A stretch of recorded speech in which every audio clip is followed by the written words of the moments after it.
Good morning dear students. मैं आपका Hindi subject का टीचर। तो आज हिंदी में आपका जो दूसरा लेसन है हिंदी में, जिसका नाम है दाता रणपत। ठीक है, तो इसको आज हम शुरू करेंगे। जो हमारा पहला लेसन है वो हमारा कंप्लीट हो चुका है। तो अब हम जो आपका दूसरा लेसन है दाता रणपत, उसको हम शुरू करने जा रहे हैं। आज हम इसकी रीडिंग करेंगे। ठीक है, थोड़ी सी रीडिंग करेंगे, तो उसके बाद हम इसका जो जो कुछ भी है क्वेश्चन या शब्द अर्थ जो है वो करेंगे। तो चलिए शुरू करते हैं हम लेसन की रीडिंग। पेज नंबर 7 पर आपको लेसन है दाता रणपत, तो इसको हम आज पढ़ेंगे। तो चलिए शुरू करते हैं। दाता रणपत जम्मू के प्रसिद्ध न्यायप्रिय व्यक्ति थे। ठीक है, उनके न्याय और सत्य की कई कहानियाँ प्रसिद्ध है। उनकी दानवीरता के कारण उन्हें दाता कहकर पुकारा जाता था। दाता होता है देने वाला। ठीक है, उनकी जीवन गाथा आज भी बड़े चाव और आदर से सुनाई जाती है। दाता रणपत का जन्म बीरपुर गांव में हुआ।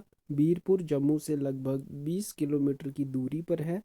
रणपत के पिता का नाम लद्दा और माता का नाम आलमा था। बचपन से ही रणपत शांति प्रिय थे। वे लड़ाई झगड़े से दूर रहते थे, सत्य का पक्ष लेते थे, दीन दुखियों की सेवा करते थे। उनके न्याय प्रिय और शांति प्रिय स्वभाव के कारण उन्हें झगड़ों झगड़ों के निपटारे के लिए बुलाया जाता था। रणपत का विवाह छोटी आयु में ही हो गया। उनकी पत्नी का नाम शुक्रा था। शुक्रा ने कठिन समय में सदा रणपत का साथ दिया। उस समय डुग्गर प्रदेश छोटी छोटी जागीरों में बटा हुआ था। ठीक है, तो देखिए दाता रणपत, दाता होता है देने वाला। दाता रणपत की कहानी हम पढ़ रहे हैं रणपत की। तो दाता रणपत जो है वो जम्मू के एक बहुत ही प्रसिद्ध न्यायप्रिय व्यक्ति थे। ठीक है, उनके न्याय और सत्य की कई कहानियाँ और भी जो है प्रसिद्ध है, और एक हम भी पढ़ रहे हैं ये वाली। उनके दानवीरता के कारण, ठीक है, उन्हें जो है दाता कहकर पुकारा जाता था। तो उनकी जो जीवन की गाथा है, ठीक है, उसे बड़े आदर के साथ सुना जाता है और सुनाया जाता है। ठीक है, उनका जन्म कहाँ पे हुआ? बीरपुर नामक एक गांव था, ठीक है, जम्मू में। ठीक है, तो वहीं उनका जो है जन्म हुआ था। तो उसके बाद क्या पढ़ा हमने? बीरपुर जो गांव है वो जम्मू से लगभग 20 किलोमीटर की दूरी पर है। ठीक है, जो रणपत के पिता थे उनका नाम लद्दा था, देखे यहाँ पे, और उनकी जो माता थी उनका नाम आलमा था। तो बचपन से ही ये बहुत शांति प्रिय व्यक्ति थे। ठीक है, लड़ाई झगड़े ये बिल्कुल नहीं करते थे। ठीक है, ये हमेशा सच बोलते थे। दीन दुखियों की हमेशा ये सेवा करते थे। ठीक है, इनका जो स्वभाव था शांति प्रिय और न्याय प्रिय, उसके कारण जो है लोग जहाँ पर भी कोई भी जो है झगड़ा होता था तो उस झगड़े को निपटाने के लिए जो है इनको बुलाया करते थे। तो रणपत का जो विवाह था वो बहुत ही छोटी आयु में हुआ था। उनकी जो पत्नी थी उसका नाम शुक्रा था। ठीक है, जब बहुत ही कठिन मुश्किल समय जो था होता था रणपत का, तो उनकी जो पत्नी थी वो हमेशा उनके साथ रहती थी। ठीक है, तो डुग्गर प्रदेश जो है उस समय बहुत छोटी छोटी जागीरों में बटा हुआ था, छोटे छोटे हिस्सों में जो है वो बटा हुआ था। अब इसके आगे क्या है देखिए। बीरपुर का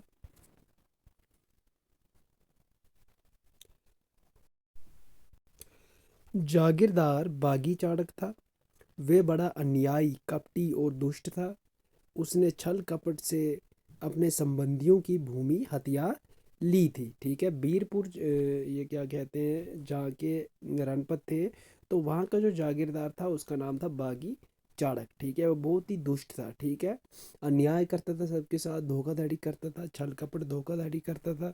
ठीक है, तो उसी धोखाधड़ी के चलते उसने जो है अपने उसके जो संबंधी थे, रिश्तेदार थे, उनकी जो ज़मीन थी वो हथिया ली थी।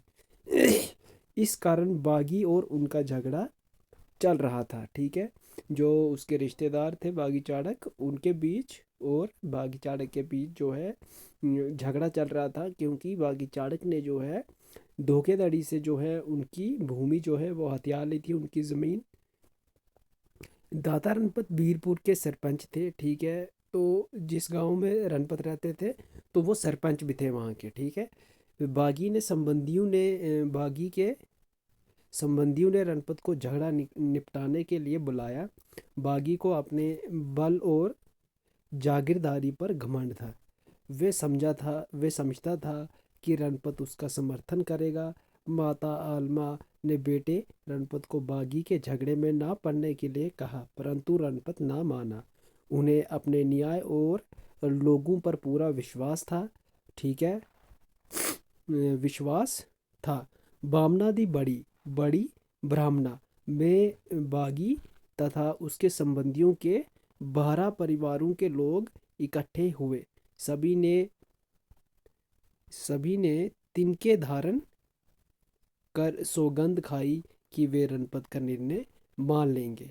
रणपत ने सबकी बात ध्यानपूर्वक सुनी। सोच समझ कर जो निर्णय उन्होंने सुनाया उससे सभी प्रसन्न हुए। सबने दाता रणपत की जय जयकार की। केवल बागी चाणक इस निर्णय से दुखी था, क्योंकि न्याय उसके पक्ष में नहीं था। उसने मन ही मन रणपत की हत्या करवाने की ठान ली। तो जैसे कि देखिए, बागी चाणक्य जो था, जिसने धोखे से जो है अपने रिश्तेदारों की ज़मीन जो है हथिया ली थी। तो बागी चाणक्य और उसके रिश्तेदारों के बीच में जो है झगड़ा चल रहा था उसी ज़मीन के लिए। तो क्या करते हैं फिर, जो वो रिश्तेदार थे बागी चाणक्य के, वो जो है उस झगड़े को निपटाने के लिए रणपत को बुलाते हैं, क्योंकि रणपत जो है सरपंच थे। तो जो रणपत की माता थी, ठीक है, तो उन्होंने जो है रणपत को मना किया कि तुम जो है इस झगड़े में नहीं पड़ो, ठीक है। लेकिन रणपत को जो है अपने लोगों पर जो है विश्वास था, और वो जो है वहाँ जाते हैं। तो कहाँ वो मिलते हैं सारे, वो मिलते हैं बामना दी बड़ी, एक जगह का नाम है जिसे हम आज बड़ी ब्राह्मणा भी कहते हैं, जो जम्मू में है, ठीक है। वहाँ पे वो सारे आते हैं, बागी चाणक और वो उसके जो संबंधी थे। तो वहाँ पे वो जो है सौगंध खाते हैं सारे, ठीक है, उसके रिश्तेदार जो थे, कि रणपत जो है जो भी निर्णय लेंगे तो हम उसको मानेंगे, जो भी फैसला वो सुनाएंगे। तो वो जब बातचीत उनके बीच में होती है, तो रणपत जो है बहुत ध्यानपूर्वक जो है उन सब की बात सुनता है। तो सोच समझ कर जो है वो निर्णय सुनाता है, ठीक है। तो वो जब रणपत निर्णय सुनाता है, तो उस निर्णय से जो है सब खुश हो जाते हैं, ठीक ठीक है। सब जो है जय जयकार बोलने लगते हैं रणपत की। लेकिन केवल जो है बागी चाणक्य जो था वो ही उस निर्णय से खुश नहीं था। क्यों क्यों खुश नहीं था? क्योंकि जो वो न्याय उसने सुनाया रणपत ने, वो उसके पक्ष में नहीं था। किसके? बागी चाणक्य के, ठीक है। तो उस कारण जो है बागी चाणक्य जो है एक फैसला करता है। फैसला क्या मतलब कि एक प्लान बनाता है वो रणपत को मारने के लिए, रणपत की हत्या करवाने के लिए जो है एक प्लान बनाता है। उसके आगे क्या होता है? बागी ने कुछ लोगों को लालच देकर रणपत की हत्या करने के लिए कहा, पर कोई नहीं माना, ठीक है। बागी जो है जब वो रणपत जो है वो फैसला सुनाता है, बागी चाणक्य खुश नहीं होता, क्योंकि उसके पक्ष में जो है वो फैसला नहीं था। तो वो जो है रणपत की हत्या करवाने के बारे में सोचता है। तो वो कुछ लोगों को जो है लालच देता है, ठीक है।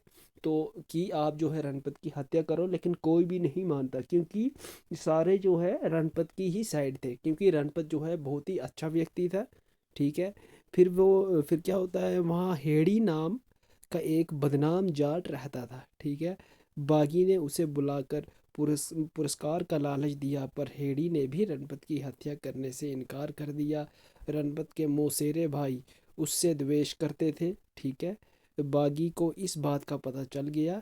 उसने उन्हीं को बुलाकर रणपत की हत्या करने के लिए कहा। फिर उसके बाद जब बागी ने कुछ लोगों को लालच दिया हत्या के लिए, हत्या करवाने के लिए, तो किसी ने नहीं माना। उसके बाद वहाँ पे एक हेड़ी नाम के एक व्यक्ति जो है, एक बदनाम जो है जाट रहता था, ठीक है। तो उसको बोला, लेकिन वो भी जो है नहीं माना, ठीक है। उसके बाद जो रणपत का जो मौसेरा भाई था, ठीक है, मौसेरा मतलब उसके मासी का जो लड़का था, तो उनके बीच में थोड़ा सा जो है द्वेष चल रहा था, ठीक है। तो ये बात जो है उस बागी चाड़क को पता चल जाती है, तो वो जो है रणपत के मौसेरे भाई को ही बुलाता है हत्या करने के लिए। फिर क्या होता आगे, उन्होंने रणपत को जाल में फंसाया और धोखे से उनकी हत्या कर दी। बेचारे रणपत निर्दोष मारे गए, ठीक है। लेकिन देखिए, जब बागी चाणक्य को ये बात पता चलती है रणपत के मौसेरे भाई के साथ जो है उनका जो द्वेष चल रहा है रणपत का, तो वो उसे बुलाता है उसकी हत्या करने के लिए, और वो हो भी जाता है, ठीक है। उन्होंने जो है रणपत को जाल में फंसाया और धोखे से जो है रणपत की हत्या करवा दी बागी चाणक्य ने। कहते हैं दाता रणपत की हत्या करवाने का परिणाम ये निकला कि बागी भी कभी सुखी न रहा। उसे कुष्ठ रोग हो गया, ठीक है। कुष्ठ रोग होता है कोढ़ की बीमारी, ठीक है। तो उसके शरीर के अंग गल गए, उसके परिवार के सदस्य भी उसको छोड़ गए। जब ये सब कुछ हुआ, जब रणपत की हत्या जो है बागी चाणक्य ने करवाई, तो ये सब करने के कारण जो है बागी चाणक्य भी कभी सुखी नहीं रह सका, ठीक है। उसकी हत्या करवाने का जो परिणाम निकला वो क्या निकला, ठीक है। जो बागी चाणक्य है वो कभी सुखी ना रह सका। उसको जो है कोढ़ की बीमारी हो गई, ठीक है। उसके जो जितने भी शरीर होते हैं, शरीर के जो अंग होते हैं, ठीक है, वो गल गए। जो कुष्ठ रोग, जो कोढ़ की बीमारी होती है, एक ऐसी बीमारी है जिसमें हमारे जो शरीर के अंग हैं जितने भी, वो गल जाते हैं, ठीक है। तो ये रोग जो है बागी चाणक्य को हुआ। ये सब जब हुआ तो जो बागी चाणक्य के घर के सदस्य थे उन्होंने भी उसे छोड़ दिया। सत्य और न्याय के लिए दादा रणपत के बलिदान को आज भी स्मरण किया जाता है, ठीक है। तो लोग बीरपुर जाकर उनकी समाधि पर श्रद्धा के फूल चढ़ाते हैं। रणपत जम्मू के सच्चे लोकनायक थे। जो दाता रणपत का स्वभाव था बहुत ही अच्छा था, सत्य और न्याय प्रिय व्यक्ति थे, ठीक है। रणपत के जो बलिदान है वो आज भी याद किया जाता है। और लोग बीरपुर जाकर, ठीक है, जहाँ पे जो जन्म स्थान है, जहाँ के रहने वाले थे रणपत, तो वहाँ पे उनकी एक समाधि बनाई गई है, जहाँ पे लोग आज भी जाते हैं और अपने श्रद्धा के फूल चढ़ाते हैं। और रणपत जम्मू के एक सच्चे लोकनायक थे। लोकनायक क्या होता है, लोगों के प्रिय नेता, ठीक है। तो ये था हमारा लेसन नंबर 2, दाता रणपत। तो जो हमने अभी पढ़ा पूरा किया, हमने पूरा पढ़ा है और इसको समझा भी। तो इसके साथ आप होमवर्क करेंगे शब्दार्थ, ठीक है। इस लेसन में जितने भी शब्दार्थ है पेज नंबर 15 और 16 पर, ये शब्दार्थ आपको जो है बुक से देख के ही करने हैं, ठीक है। ये वाले शब्दार्थ इनको हम पढ़ेंगे भी। पहला शब्द क्या है आपका, दाता। दाता होता है देने वाला। प्रसिद्ध, प्रसिद्ध होता है मशहूर। लोकनायक, लोकनायक होता है लोगों का प्रिय नेता। निर्णय, फैसला, जय जयकार, जय बोलना या प्रशंसा करना। हत्या, हत्या होता है जान से मार देना। पुरस्कार होता है इनाम। छल कपट होता है धोखेबाजी। द्वेष होता है दुश्मनी, बैर या शत्रुता। निर्दोष, निर्दोष निर्दोष होता है बेकसूर। कुष्ठ रोग होता है कोढ़ की बीमारी। समाधि, समाधि होता है जहाँ किसी महापुरुष के मृत शरीर को गाड़ा जाता है, ठीक है।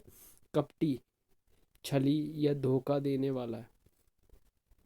उसके बाद 16 पेज नंबर पर है विश्वास। विश्वास होता है भरोसा। समर्थन होता है किसी मत की पुष्टि करना। सौगंध होता है कसम। ध्यानपूर्वक होता है ध्यान के साथ। शांति प्रिय होता है शांति चाहने वाला। तिनका धारण करना होता है कसम खाना। कठिन होता है मुश्किल। अन्यायी होता है इंसाफ ना करने वाला। कपटी होता है धोखेबाज। दुष्ट होता है नीच या बुरा काम करने वाला। हथियाना होता है छीनना। संबंधी होता है नातेदार या रिश्तेदार। बलिदान होता है कुर्बानी या त्याग। श्रद्धा होता है आदर या बड़ों के प्रति आदर भाव। तो ये शब्द अर्थ जो है ये आपको अपनी होमवर्क की कॉपी पे साफ साफ नोट करने हैं और लर्न करना है। तो लेसन की हमने रीडिंग कंप्लीट की। शब्द अर्थ आप आज होमवर्क करेंगे और जो आपकी नेक्स्ट क्लास होगी उसमें हम फिर इसके जो क्वेश्चंस हैं उनको हम करेंगे। थैंक्स।